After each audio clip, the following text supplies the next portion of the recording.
Ένα κρουαζιερόπλοιο άρχισε να βουλιάζει στη θάλασσα και έπρεπε άμεσα να εκενωθεί από τους επιβάτες.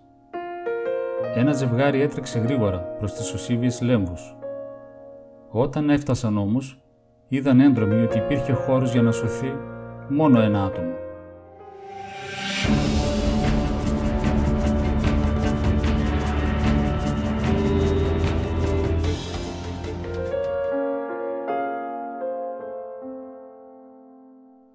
Εκείνη ακριβώς τη στιγμή ο άντρας έσπρωξε τη σύζυγό του και πριν προλάβει εκείνη να αντιδράσει, πήδηξε αυτός μέσα στη βάρκα.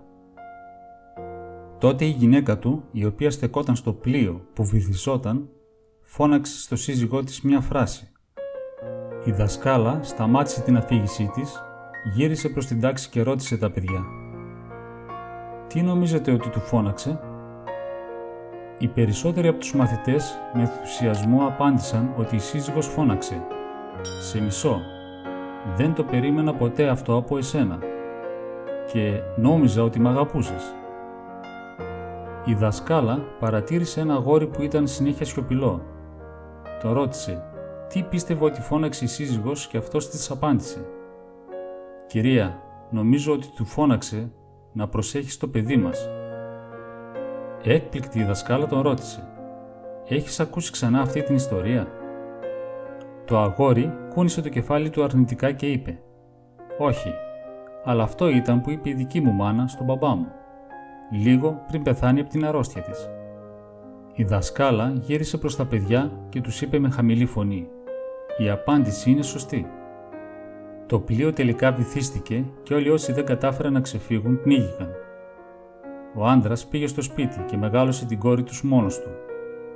Πολλά χρόνια αργότερα, μετά το θάνατο του πατέρα της, η κόρη τους βρήκε τυχαία το ημερολόγιό του και διάβασε ολόκληρη την ιστορία. Ανακάλυψε ότι η μητέρα της λίγο πριν επιβιβαστεί στο πλοίο είχε διαγνωστεί με μια ανίατη ασθένεια.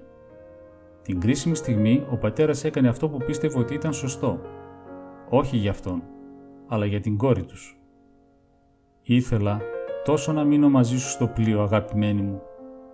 Ήθελα να πεθάνουμε μαζί, αλλά για χάρη της κόρης μας επέλεξα να σ' αφήσω μόνη», έγραφε στο ημερολόγιό του. Τα παιδιά έμειναν για αρκετά λεπτά σιωπηλά, μόλις η δασκάλα τελείωσε την ιστορία της.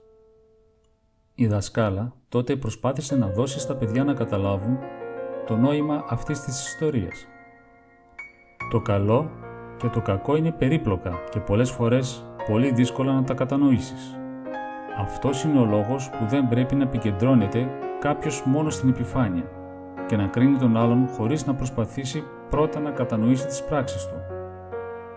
Αν έχετε βγει να φάτε με κάποιον φίλο και προσφερθείτε να πληρώσετε το λογαριασμό, δεν το κάνετε γιατί έχετε πολλά χρήματα, αλλά γιατί βάζετε την φιλία σας πάνω από τα χρήματα. Εκείνοι που παίρνουν πρωτοβουλίες στη δουλειά τους δεν το κάνουν επειδή είναι χαζοί, αλλά επειδή καταλαβαίνουν την έννοια της ευθύνης. Όσοι ζητούν συγγνώμη μετά από ένα καυγά δεν το κάνουν επειδή ξέρουν ότι υποστήριζαν τη λάθος άποψη, αλλά επειδή εκτιμούν περισσότερο τον άνθρωπο δίπλα τους. Εκείνοι που είναι πρόθυμοι να σας βοηθήσουν δεν το κάνουν επειδή σας χρωστάνε κάτι, αλλά επειδή σας βλέπουν ως ένα αληθινό φίλο. Εκείνοι που σας τηλεφωνούν συχνά δεν το κάνουν γιατί δεν έχουν τίποτα άλλο να κάνουν, αλλά επειδή είστε στην καρδιά τους.